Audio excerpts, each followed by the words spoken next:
It's pomegranate season on today's treat. And today we're going to talk about turning this into this. And it's an easier way where you don't stain your counters or get everything messy. All right, so you start out by looking at your pomegranate and you look at this side that's got the lip or height to it, the open end. That's where your flour's at.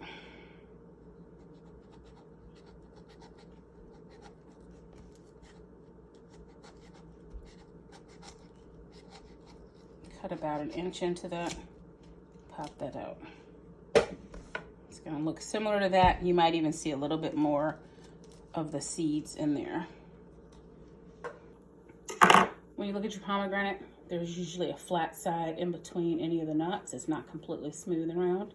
I'm gonna take your blade and slice about an inch of a way in there, maybe a half an inch into there, find each one of those.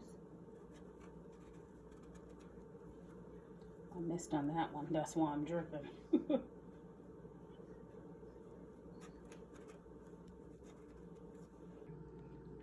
So now that we have it sliced, we want a nice big bowl of water, preferably cold water. And we're gonna go ahead and push this down into the water facing this way so that we can pull it back. Put it down in here, and if you gently pull back on the sides, you'll see all those seeds in there, or as I call them, arrows. And then all you have to do is gently rub the arrows with your fingers. You'll notice that all these arrows drop down to the bottom. I'm just going to crack that open and work with a section at a time in my bowl of water.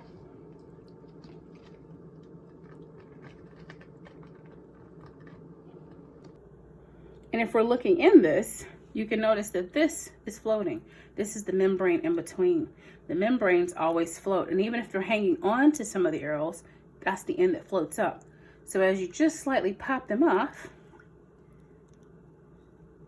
the membrane and core will float to the top, which means when you're finished, you'll be able to just scrape all that off the surface and throw it away. Big bundle that you just strain out over a strainer. And there you go.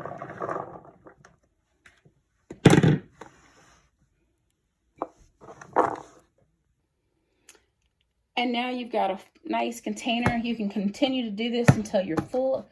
These will actually keep in the refrigerator completely sealed in nature's wrapping for about 2 months, sometimes even longer if you don't open them up. Once you put them in a container, they'll last for a few weeks. If you juice them, you have to drink them within a few days, no more than a week, or it loses its potency and starts to go bad. You can even freeze them by drying them out on a paper towel, then laying them out or putting them in a Ziploc baggie and then freezing them. Now, the question can be, do I eat the seeds? I like to eat a huge spoonful of them at a time. Yes, you can eat the seeds. Seeds are full of good nutrition, good oils, and the husk on the seeds will actually give you some really good fiber. You can also just put a mouthful of them in your mouth, chew them up, get all the juice out, and spit out the seeds if you like. Either way, this part is completely edible.